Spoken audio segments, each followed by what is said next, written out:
Sophie. Hi, Sin. Hi, everyone. And welcome to the Snack Covenant, episode 312. That's a lot. 312 episodes, you say? Oh, Aesir was here! What are you doing here, Aesir? We're talking about Armored Core.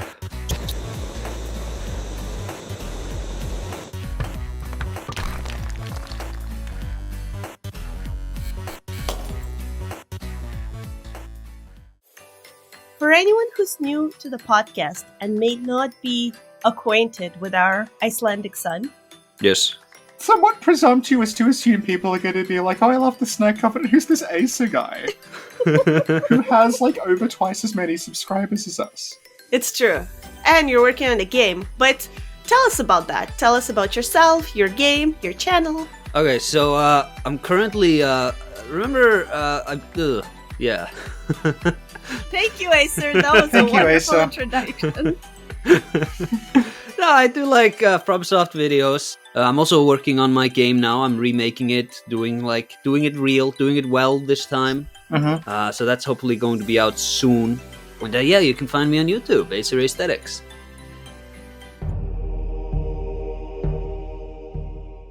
Hello, From Software President Hidetaka Miyazaki here, inexplicably, to tell you that the little slug who cannot lie... What? They have a slug? I don't know, I don't fucking listen to this. The little slug who cannot tell a lie is currently unavailable for undisclosed reasons, so I have been asked instead to inform you that it's time to hydrate and stretch, stand up a little bit, leave the office, breathe fresh air, see your family, and a myriad of other things you can't do because Bandai Namco has insisted on a Q1 release date. Speaking of which, I apologize. Yui, that's your second bathroom break today. Get back to work. Back to the podcast.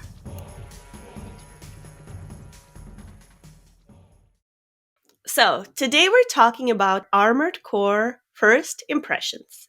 Of 6 or the series? Whatever. Thank you, Sin!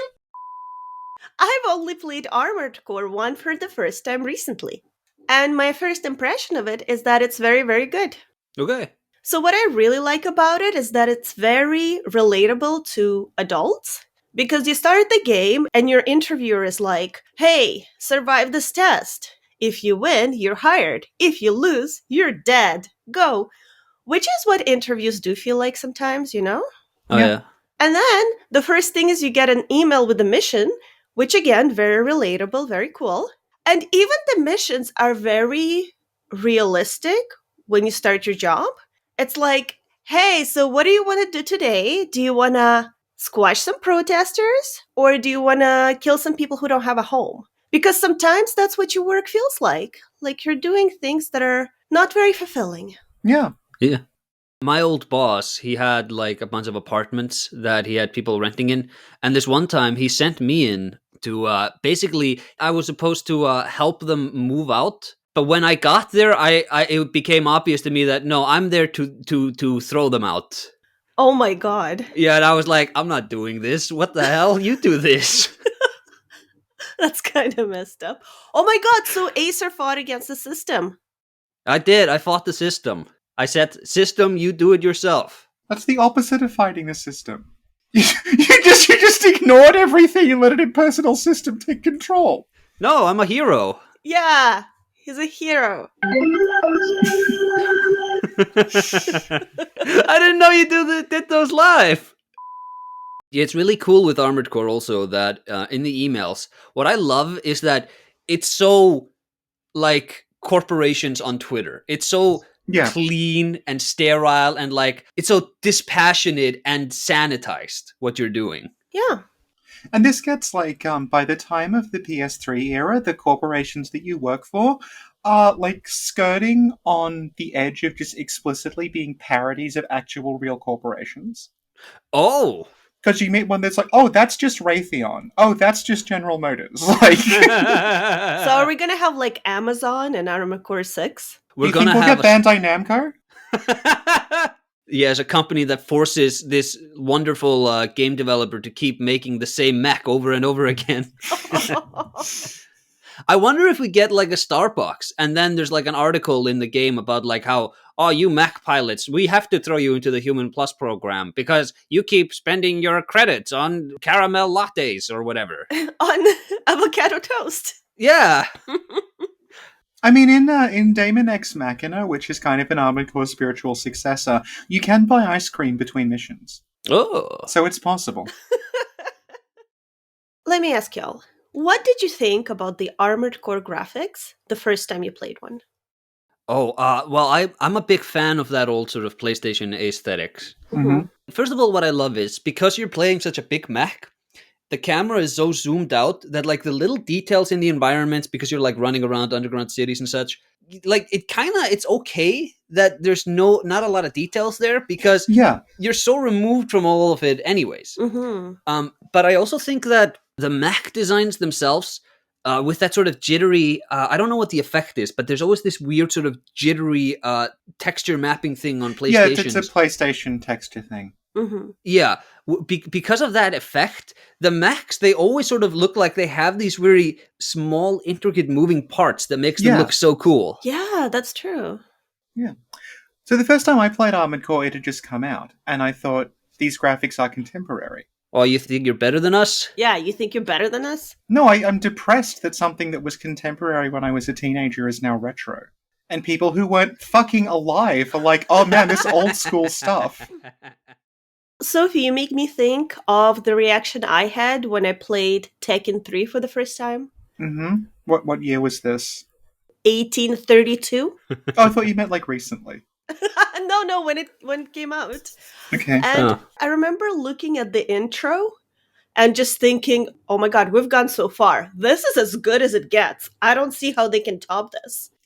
And then, 25 years later, a little indie gem called Elden Ring lands. Oh. Thank you, Sophie.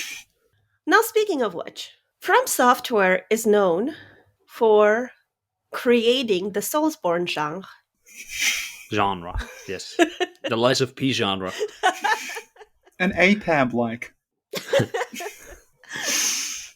What do you think the reaction is going to be to Armored Core from people who mostly play Souls games? It's kind of interesting because From Software has like two phases. There's like the games of the now Toshi Jin era, and then there's like the Miyazaki era. And these are like the presidents of the studios. Yeah. And we knew they were going to make a mech game. I didn't think they were going to do an Armored Core because Armored Core is like, that's a Natoshi Jin thing. And they were very adamant about, we're not doing another Kingsfield unless he comes back on board. Yeah. So, but I guess the thing is, like, Miyazaki had done Armored Core before. Yeah, I think it was the first he ruined Armored Core. Wait, what? This is a legit argument within the fandom, which I'm sure we'll touch on. Yeah. Okay, let's touch on it now. Let's get it out now. Get it all out there. All right. So within, even though there's different generations of From, right, there's also different generations of Armored Core. Mm-hmm. To the point where, like, even though it's numbered sequels and things do recur, there's like basically the different generations are kind of viewed as like their own thing. So like Armored Core on the PS2, there's a lot of them. I think there's almost a dozen. And they're kind of viewed as like a self-contained thing. And then when it goes to PS3 with Armored Core 4, it kind of restarts. Like, they feel completely different, even though it's nominally the same series. Like, the aesthetic feel is different. The kind of ideas it's engaging with shift slightly. The kind of environment shift. Yeah. The way it plays shifts. You can connect the events happening to like the events in the previous games, but it's so removed from it that it might as well just be its own thing at that point. Like, to give you a rough example of what I mean, I remember when we saw the Fires of Rubicon thing, and there's this thing in the text about like, yeah, this mysterious energy source was discovered on the planet Rubicon 3. And I'm like, that doesn't sound anything like Armored Core. That's way too spacey. That's way too alien. And then I remembered, oh wait, that sounds like Armored Core 2, but not the other ones. Because Armored Core 2 has you go to Mars, and it actually like starts introducing like ancient alien shit with these like Martian super weapons that are buried under the surface. Oh, But that okay. never, not only does Yeah. that never come back again, it is completely like that and Armored Core 4. Like, you could call those completely different series and it wouldn't seem out of place because that's two completely different, like, approaches to storytelling and two completely different sets of ideas. Like, they're like, it's like, they're as different from each other as, like, Demon Souls and, like, Dark Souls. Where, like, it's nominally kind of the same thing, but once you sort of dig at it, it's like, oh, wait, no, the ideas are very different. The way it's engaging with them are very different. Yeah. So is it like a Metal Gear Solid type thing? Well, Metal Gear Solid is like Hideo Kojima. That's a whole. Yeah, basically, Yeah, that's Metal a Gear whole Solid thing. is Hideo Kojima wanted to make Metal Gear Solid and then do something else, and they wouldn't let him.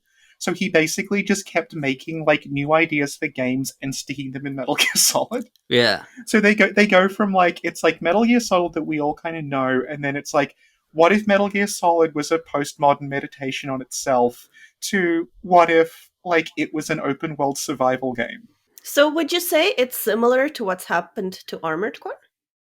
No, I don't think so because I think like with Metal Gear Solid, it's like an ongoing story Yeah, that yeah. Kojima just keeps adding more and more stuff to. But with Armored Core, it's very much like, okay, new generation. What do we wanna experiment with here? Mhm. That's why, like, again, this we sort of should bring this up. That's why you have weird titles like Armored Core 4 Answer. The answer to 4. It's the sequel to Armored Core 4. Armored Core 5 is not the sequel to Armored Core 4. Armored Core 5 is its own, basically, like, universe that then includes the sequel to Armored Core 5, which is this is turning into Kingdom Hearts, which is called Armored Core Verdict today because it starts with a V. But then you also see, like, in those games, there will be bits and pieces of the previous games in them as well. So it's kind of like Final Fantasy? No. Okay. I'd say like Armored Core 1, 2, and 3, like kind of a trilogy. You can see like Armored Core 1 is like very cyberpunky. Armored Core 2 is them on Mars, but then like they kind of plant the seeds of the Mars stuff in Armored Core 1. And they have a similar sort of like feeling of like this is about rediscovering lost technology. It's like sort of post-apocalyptic stuff. Then Armored Yeah. Core 2 gets a bunch of sequels, as do Armored Core 3, that like just kind of expand sideways. Should point out like this is the PS2. So PS2 didn't have DLC. So basically you would get things like there's a game called Armored Core 2 Another Age, and it's just new missions for Armored Core 2.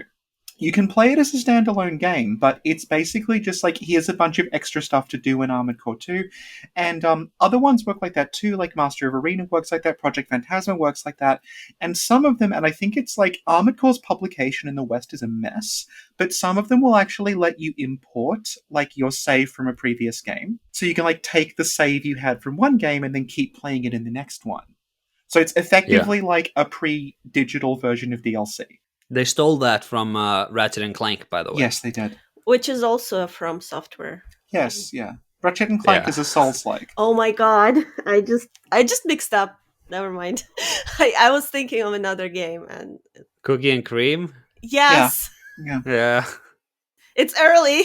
I had to wake up at 7 a.m. on a Saturday after eating a whole bowl of gin jello the night before. Okay, but you You didn't have to. Okay, eat you that. had to wake up. You didn't have to eat the gin jello. But it was so good.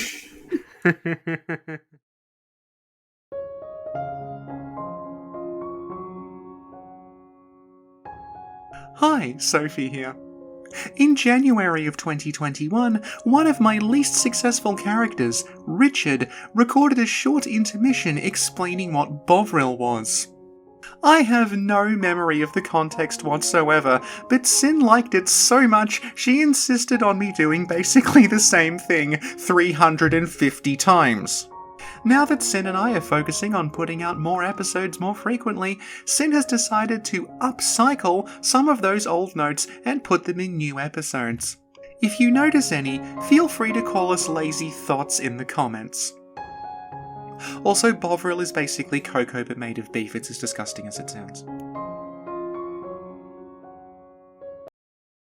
As most of us know, Miyazaki began working at From Software as a planner on Armored Core Last Raven. Mm-hmm. And then he directed Armored Core 4 and Armored Core 4 Answer. So, do you think for Miyazaki this is like going back to where he started? Is this like a very emotional experience because he was about like 29 years old when he went into the gaming industry, and I don't think a lot of people wanted to hire him at this point, so he had to. Yeah, he took a massive pay cut. He Yeah. used to work for Oracle, but then he played Eco and Yeah. he decided, no, I need to make games. I don't know about like emotional because I don't think he's that involved in it. Didn't he just like write the basic story and then hand development off to the director of Sekiro? Yamamura. Shikage Mamura, yes. Oh yeah, of course. Yeah, but yeah, isn't so? I don't know if it's that emotional. I think it's just like, well, we used to make mech games, and I'm kind of tired of making these weird fantasy games. Let's do something interesting again. Well, And it's like Yamamura. something that he said specifically in. Remember when Elden Ring, we didn't know about it, and we were reading through that like interview where he said like we're doing a reboot, a sequel, and like the successor to Dark Souls, right? No, a reboot, an experimental game, and the successor to Dark Souls. It was either in that interview or one of the other ones you read for that.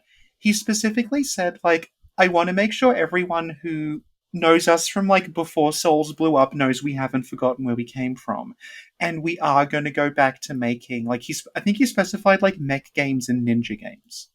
The thing I find about Miyazaki, like his best work, is that it's Bloodborne. if you look at the stuff that we keep talking about, which is Bloodborne and Demon Souls, and like the more interesting parts of Elden Ring, like those are kind of like science fiction stories that are just taking place in a world that doesn't have a concept of what science fiction is.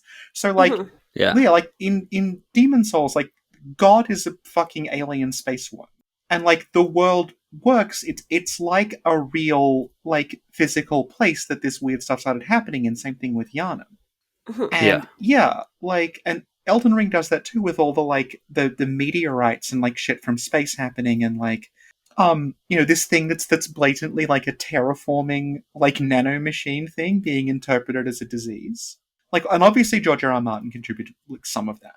But like I feel like he is very suited to like mech stuff. And something else that we've talked about is the way that like the bosses in Demon Souls play out like mech fights. Like they don't play out like the people complain about like particularly Dark Souls 2 is it's just all these duels, right? But like Demon Souls, the bosses are completely inhuman things that you have to fight by like exploiting weaknesses and kind of dismantling. Yeah, like the Yes. giant knight Yeah. is literally a mech. No, but like Yeah. it is, and like Phalanx is basically like a CPU with a bunch of drones defending it. Yeah. Storm King is just like a jet. Yes. Yeah, and like you could just switch out like the models, and those would work in Armored Core. Like there's Armored Core bosses that work like that. That will like like giant floating things that are launching cannons and stuff. He fucking does it with Radahn in Elden Ring, where like the approach to Radahn is literally the beginning of an arms fight where you fight Motherwill, which is like a giant thing with these huge cannons in the distance, and it's firing at you, and you have to like go under the shots to get to it. They just do that again with Radahn, but he's firing the arrows. So, are you saying that Armored Core 6 is the true Demon Souls 2? Yeah, because that's another thing they talked about. So with Demon Souls, and I think like the issue I have with Elden Ring is that like the Demon Souls core is really good for like dungeon crawling because it's a dungeon crawler, and these sorts of bosses you're talking about, like these bosses aren't designed as interesting like fights. They're not duels, as you said. They're just like here's a thing for you to solve. And when you get into Elden Ring, this same core combat system is now being kind of focused out of dungeon crawling and into this open world, flashy sword fighting. And I think you can really see like the cracks of it where just the camera, again, everybody's been complaining about the camera for years. But at a certain point, you need to say like, hey, maybe you shouldn't be allowed to grab me when like you shouldn't be able to break the lock on and then come back from like another direction and grab me and then throw me and kill me.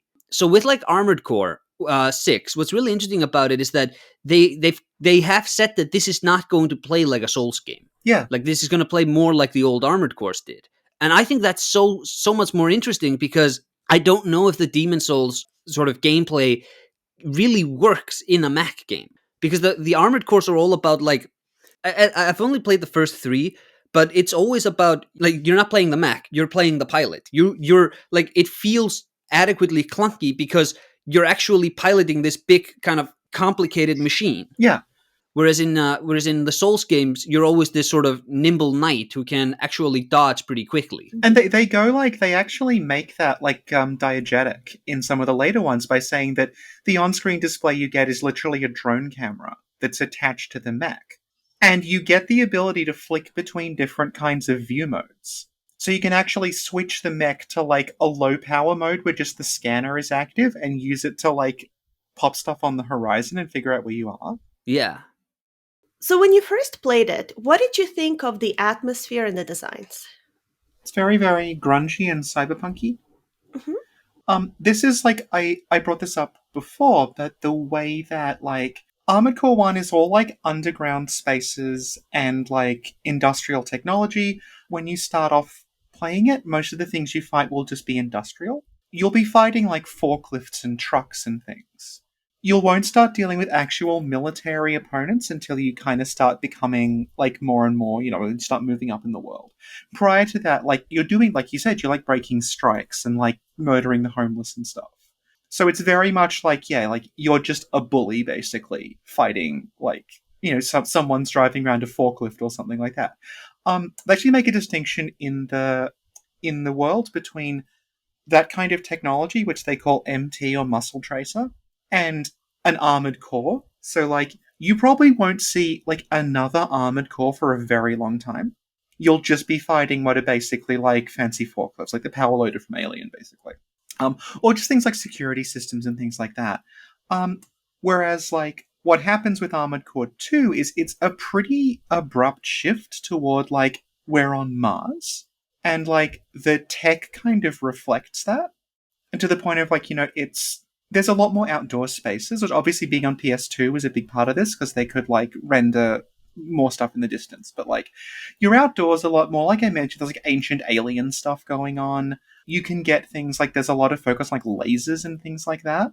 It feels like it has evolved technologically since 1. And then what's interesting about like the timeline is that 4 and 5, even though they're technically later on, they go back to that industrial look. They're very, very military. Yeah.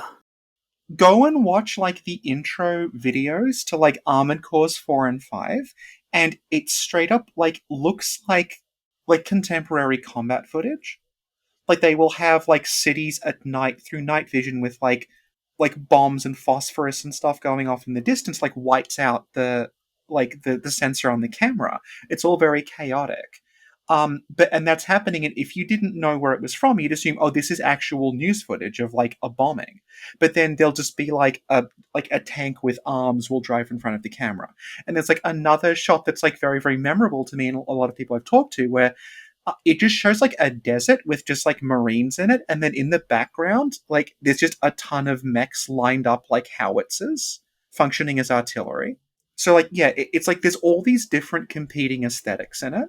And that's kind of why, like, it gets broken up like that. Like, Armored Core 2 stuff looks way more futuristic and spacey than what's in Armored Core 4. And it's the thing about Rubicon, is, like, when they showed it, I initially didn't think it was on another planet. No.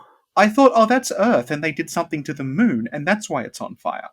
But, no, it's, like, the whole thing about, like, we've gone to the planet Rubicon 3 in the Rubicon system and found mysterious energy is, like, that is the most out there part. Like I said, they've all these different directions it's gone in. That feels very like, it's almost like this is a direction it could have gone in if it had just taken Armored Core 2 and run with it instead of going in the direction of like that like 4 and 5 went in. Mm-hmm.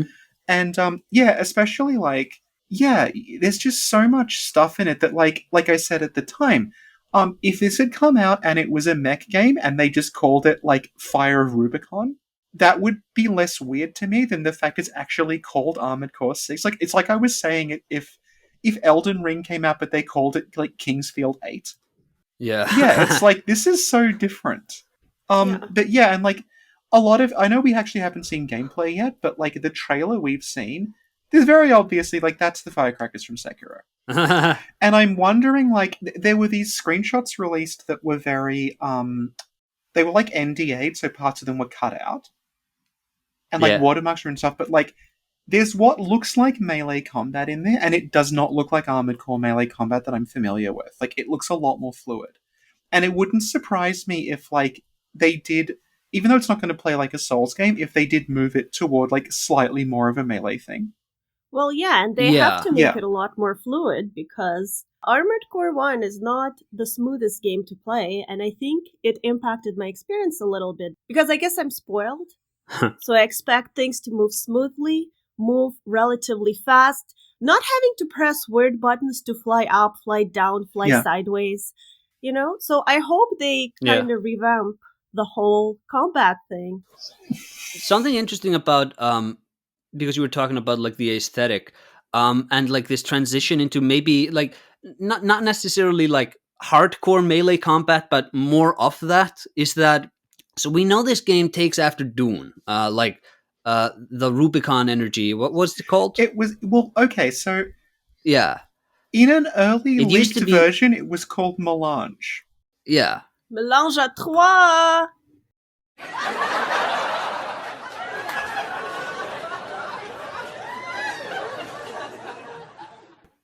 Very good. Very good. And no, but what's interesting about the transition to melee is that in the Dune universe they have these shields, and you can't penetrate the shields with too fast moving objects. So like if you shoot at the shield, the bullet just disintegrates. So you need like the slow blade to penetrate it. Aesir, you cannot say penetrate twice in a row in this podcast. I was super professional, and I'm like, Sin, keep it in, keep it together, be respectful. And here goes Aesir saying it again. I feel like he did it on purpose. What word do you want me to use then? No, not the P word. Okay, so like it's the slow blade that pierces the shield. And I'm wondering if Armored Core, because the sixth game, it's gonna take after Dune in some capacity, because we've had like Dune references in these games now since at least Dark Souls 3. I wonder if that's kind of part of it, where this Rubicon energy, it makes you maybe like they can create some shield from it, like they had in later Kingsfields, and it's harder to be pierced. Well, okay, but With, like the shield thing's a plot point in the PS3 generation of games. It's called Primal Armor. Like they basically, what they do is they give you a like Halo style regenerating shield, and it's to do with the Kojima particles. Oh, the famous Kojima particles. Yeah. So you have this like this regenerating shield, but like the rest of the stuff, like you can tune it. And like there are people who push that shield to the point where like basically nothing gets through it. They just stand there just like laughing as bullets are bouncing off their stupid little shield thing. And like you blatantly see that shield show up in the Rubicon trailer. But like what I'm wondering is if this is its own thing, if this is not like continuing on the plot of Armored Core 4 and 5, are they going to bring the shield back and are they going to say it's like a Rubicon energy shield? Because then it might have its own like properties. Yeah, it could be like, well, energy weapons can break the shield, but physical weapons like a sword, they can just go right through the shield. I mean, that's something they also bring in, like we mentioned that the earlier ones, they have like a some energy and some solid weapons. But then like in some of the later ones, they bring in like almost a rock, paper, scissors system where it's like kinetic, heat, and chemical. Like the three, and they basically function like elements in the Souls games, and everything has separate amounts of defense. Yeah. Something else that like I noticed, and I think it goes back to what I was saying about Armored Core 1, is like in that trailer, there's blatantly two like hero, I'm going to say mechs fighting each other. Not in terms of like they're heroic, but like they're the focus. But on the way, there's a bunch of little shitty ones that like the mech just leaps over in Sekiro firecrackers. So I'm thinking like it's going to be that again where it's like it's the ACs and like they probably won't be called MTs this time, but like the ACs and like the little shitty ones that will be in the way. And then you will end up having these one-on-one confrontations with the bigger ones, which I'm wondering if like that's going to be a Sekiro thing as well. Where that Yeah. Sekiro was like, this was a wall for a lot of people where like they could happily stealth through the levels, like killing everything with no problem, and then suddenly you're forced to confront like someone who's actually got a posture bar. So I'm wondering if it's going to be something like that, and like will the primal armor equivalent function like posture is another question, and that makes me wonder what you were saying about like the way that melee will work. Like, will melee weapons be better at penetrating the like armor thing? Because I can see that working as a system where like Yeah. you got to get up close to like do like critical damage to stuff. Mhm. But yeah, it's interesting. Yeah. Yeah. Have to get up close to penetrate. Yeah. Yeah. Thank you, Aesir.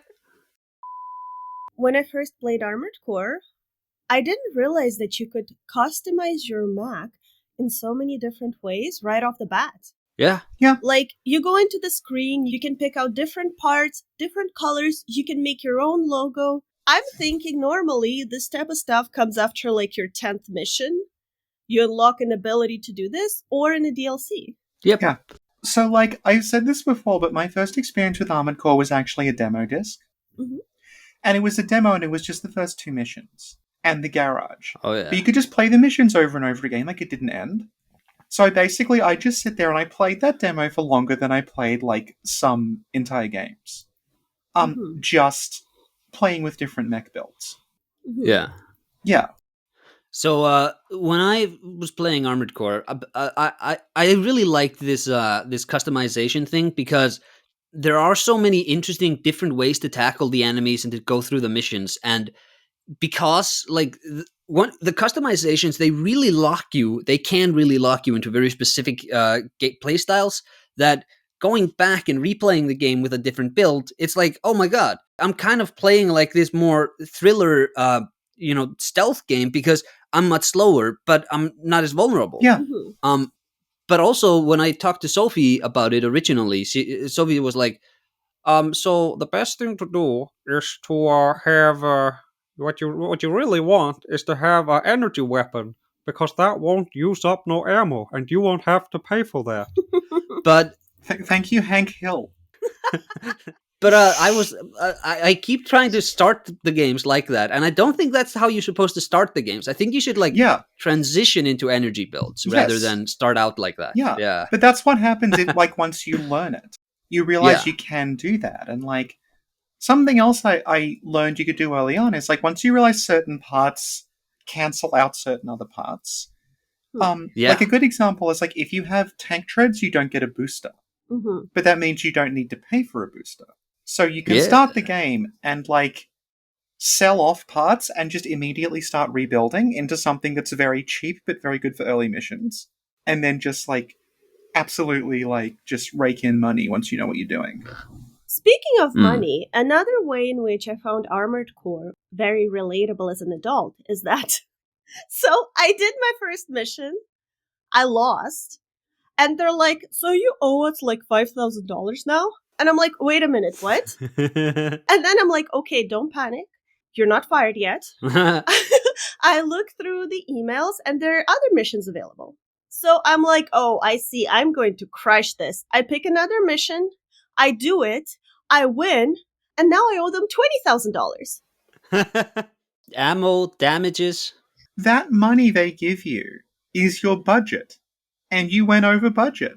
And I did another mission and the same thing happened. And I'm like, I don't know what I'm going to do here, which is very much like real life. You know, every day you wonder, how am I going to pay my bills? Yeah. There's this one mission where I think it's Murakumo Millennium who are like offering you to go into this warfield to clean up and destroy 50 mechs or something like that. And they tell you that they're going to pay you in exposure. Yeah. You shouldn't take that mission. But like there are some that will pay you with like parts. Mm-hmm. Yeah. Like you won't get money, but we'll give you like a new engine or something. And those are usually good. Yeah. But not always, because sometimes they just give you a part that like, oh yeah, I could just go and buy that part though, and I don't want that part. No. But you can always but the cool thing is that so like in Demon Souls, in Dark Souls, and even in Bloodborne,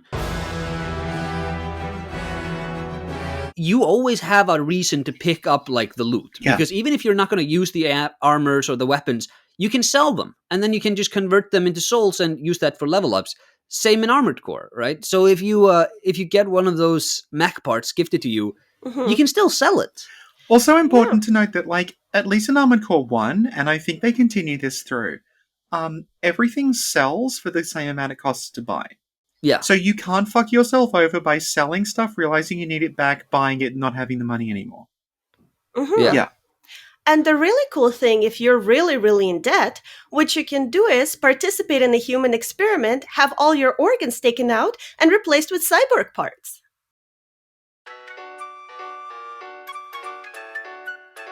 Sophie, do the outro.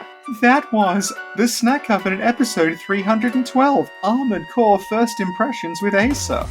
Aesir, if people want to find you on social media, where should they look for you? Twitter and YouTube, very active on both. AesirAesthetics on both. Excellent. It was very nice to have you on again, Aesir. We should do this more often. We should. What do you think of an Armored Core bingo? Would you be up for it? Yeah. Okay, cool. Okay. Well, thank you, Sophie. Thank you, Sin. Thank you, Aesir. Thank you, Sin. And thank you, everyone, for listening. And see y'all next time. Bye! Bye-bye. Bye!